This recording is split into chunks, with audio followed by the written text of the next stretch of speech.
جس کے خیالات خود اس کے لیے ہی نہیں بلکہ اس کے سماج سے وابستہ تمام تر روایتی مرد و زن کے لیے حرز جاں بنتے ہیں۔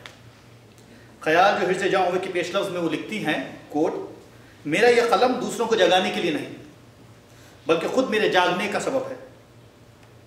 میں دوسروں کو سدھارنے یا معاشرے کی منافقت دور کرنے کے ارادے سے نہیں بلکہ خود کو اپنی ارد گرد پھیلی منافقت، ہر طرف چھائی بے ضمیری اور مقام مردگی کی حد تک آئی ہوئی بے حسی سے محفوظ کرنے کے لیے لکھتی ہوں۔ انکوٹ۔ ان ابتدائی سطروں سے واضح ہے کہ عفافہ اظہر کی انفرادی خودآگہی اجتماعی سماج شناسی سے منسوب ہے۔ اس اجتماعی خودآگہی نے ان کے نیم شعور کو وہ ادراک عطا کیا ہے جو شدت کے ساتھ انہیں شعوری سطح پر اظہار کے لیے اکساتی ہے۔ نیم شعوری اور شعوری ذہن کی صورت ٹپ آف دی آئس برگ کے مانند ہوتی ہے، جس میں ٹپ شعوری ذہن جبکہ نیم شعوری ذہن آئس برگ کی نمائندگی کرتا ہے۔ خیال جو حرز جاں ہوئے دراصل اسی ٹپ آف دی آئس برگ کا اظہار ہے، اور شاید ایسی ہی کسی شدت خیال و اظہار سے متاثر ہو کر کبھی حمایت علی شاعر نے بھی کہا تھا، دستک ہوا نے دی ہے ذرا غور سے سنو، طوفان کی آ رہی ہے صدا ذرا غور سے سنو۔ طوفان کی صدا کو مغربی ذہن نے 19ویں صدی میں ہی محسوس کر لیا تھا، اور اسے بچنے کے خاطر مادرانہ سماج کے بادبان سے نہ صرف خود کو ڈبونے سے بچا لیا بلکہ آنے والے طوفان کو پچھاڑ دیا۔ مگر مشرقی ذہن کے معاملات مختلف ہیں۔ یہاں مجموعی معاشرہ صدیوں پرانے بوسیدہ قبائلی مذہبی فکر سے آلودہ ہے۔ اس آلودگی کی بنیادوں میں سراسر جہالت یا کم علمی بھری ہوئی ہے، جس نے ایک ایسے بے شعور معاشرتی ذہن کو پیدا کر دیا ہے جو ماضی سے بے خبر، حال سے بے نیاز اور مستقبل کے امکانوں سے بے ہوش کسی بھی سفر کی طرف رواں نہیں ہے۔ عفاف اظہر نے اسی ٹھٹرے ہوئے مفلوج ذہن سے مخاطب ہو کر خدر جھلاہٹ سے لکھا ہے کوٹ، آج ہمارا معاشرہ حقیقت میں ایک ایسے کارخانے کے مانند ہے جس کے پاس صرف مذہبی دولے شاہ کے چوہے بنانے کا سانچہ ہے۔ صدیوں سے یہ کارخانہ اپنی اسی مخصوص طرز کی کٹ پتلیاں بناتا چلا آ رہا ہے، جہاں پر انسان کی دنیا میں آنکھ کھولتے ہی اپنی اطاعت کے خواب آلود ٹیکے لگا کر سروں پر عقیدت مندی کے کڑے چڑھا دیے جاتے ہیں۔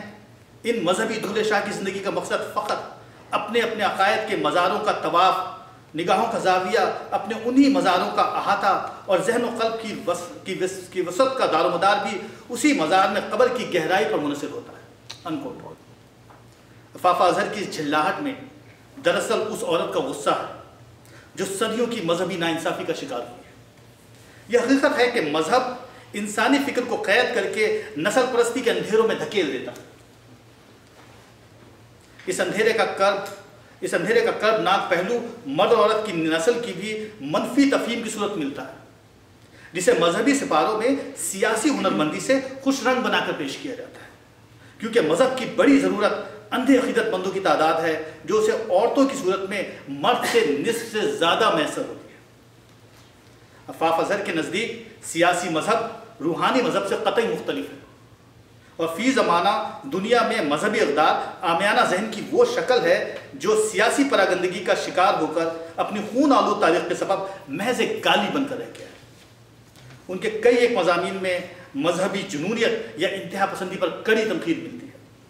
اس بارے میں وہ سراسر الزام اپنی زمین کی زرخیزی کو دیتی ہے کہ اگر اپنی ہی بنیادیں کمزور ہوں تو عمارت کیسے گری جیسا سوال بے معنی ہوا کرتا ہے۔ وہ لکھتی ہیں کوٹ، ہمارا حقیقی دشمن تو وہ ہے جو مذہب کے نام پر نفرت کے زہر آلود بیج ایک مدت سے بو رہا ہے۔ ہمارے دشمن سرحد کے پار نہیں بلکہ منبر و مسجد میں براجوان آستین کے وہ سانپ ہیں جو کل بھی اس دھرتی پر فرقہ واریت کے حق میں تھے، آج بھی اس انسانیت سوز مظالم پر خاموش ہیں۔ وہی تو ہیں ہمارے مدافعاتی نظام کی جڑوں میں بیٹھے کینسر کے جرثومے، جنہوں نے اپنی جنت کھڑی کرنے کے لیے اس زمین کو جہنم بنا رکھا۔ انسانی تاریخ میں پدری سماج عورتوں کے لیے سراسر غیر موافق سماج ثابت ہوا ہے۔ مڈل ایسٹرن مذاہب کی معروف الہامی کتب انجیل، توریت اور قرآن میں خداوند تعالیٰ کا عکس خالصتاً مرد کی شکل میں ابھر کر سامنے آتا ہے۔ خداوند تعالیٰ نے پوری مذہبی تاریخ میں نہ تو عورت کو پیغمبری کے لائق سمجھا ہے اور نہ ہی کبھی کسی انقلابی عورت نے خداوند تعالیٰ کی بیٹی ہونے کی دعوت کی جرت کی ہے۔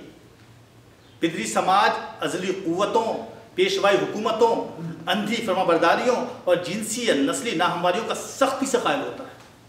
19ویں صدی سے قبل مغرب میں پدرانہ سماج پر ہونے والے مکالمات میں مردوں کے حاکمانہ کردار میں ان کی بایولوجیکل ساخت پر سیر حاصل بحث ملتی ہے۔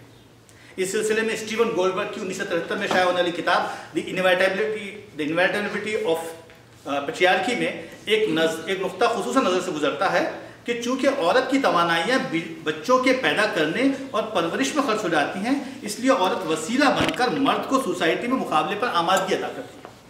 اس نظریے کو اس نے بیک پرنسپل کا نام دیا۔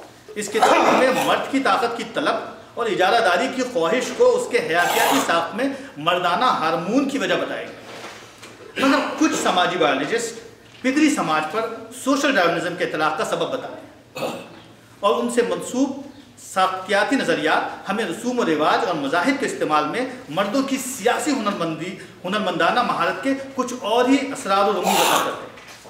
ان اسرار و رموز پر سے پردے گرانے کے لیے عفاف اظہر اپنی کتاب خیال جو حرز جاؤں میں کچھ سوال یوں اٹھاتی ہیں، کوٹ: کہنے کو تو ماں کے قدموں تلے جنت ہے، مگر پھر مشرق میں ماؤں کی زمین جہنم سے بدتر کیوں ہے؟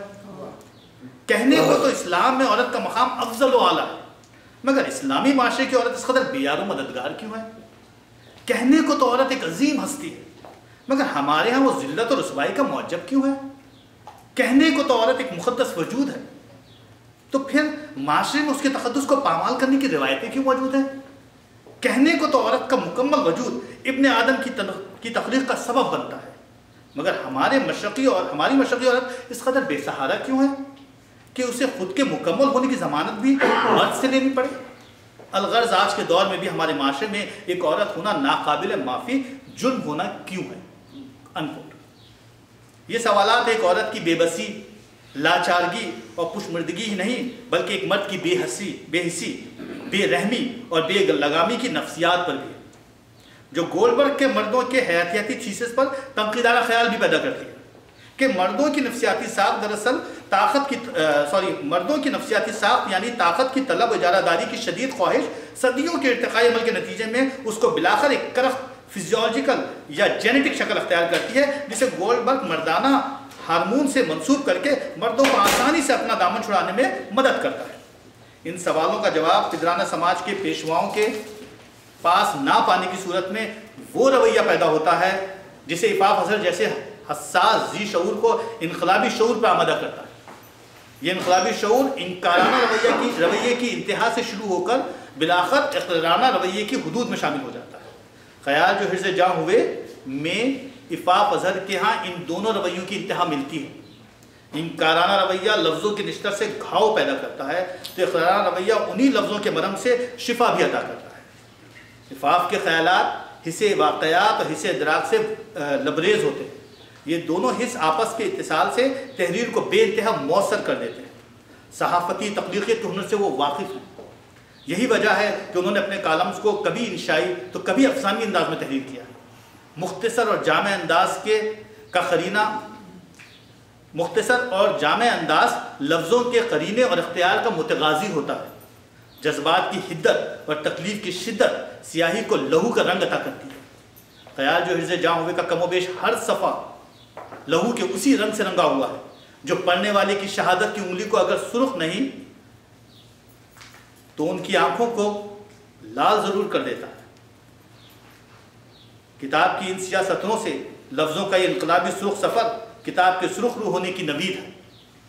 عفاف اظہر کا یہ خیال ہے کہ وہ دل سے لکھ رہے ہیں، مگر میرے خیال میں وہ جلتے ہوئے کوئلوں سے لکھ رہے ہیں۔ ان کے لکھے ہوئے الفاظ وہ دہکتے ہوئے انگارے ہیں جو صدیوں پرانے مذہبی، سماجی اور تہذیبی روایتوں کے بوسیدہ کتب خانوں کو نہ صرف جلا کر راکھ کر رہے ہیں بلکہ 21ویں صدی کے اس نئے سماجی اور سائنسی معاشرے کی کتاب کے لیے تازہ صفحات بھی فراہم کر رہے ہیں جو رنگ، نسل یا مذہب کے حلقوں میں بٹی ہوئی بیڑیوں کے بجائے ایک عالمی انسانی تصور حیات پہ مبنی آزاد معاشرے کے خواب سمیٹ ہوئے۔ ان کی تحریر کا کھرا اور کڑوا سچ اس بات کی تائید کرتا ہے کہ ذہنوں کی سخت بنجر زمین کو زرخیز کرنے کے لیے لفظوں کا کدال کی طرح تیز اور قلم کو حل کی طرح طاقتور ہونا چاہیے۔ خیال جو حرز جاں ہوئے جیسی نادر کتاب کی پبلیکیشن پر میں انہیں مبارکباد دیتا ہوں اور دعا بھی کہ اے کاش مریضانہ پدرانہ سماج کی یہ بھٹکی ہوئی عورت روایتی نسوانی فکر کو کسی صورت بگاڑنے کا سبب بن جائے اور ایک صحت مند مادرانہ سمجھ کی طرف اٹھنے والا پہلا قدم ثابت ہے۔ بہت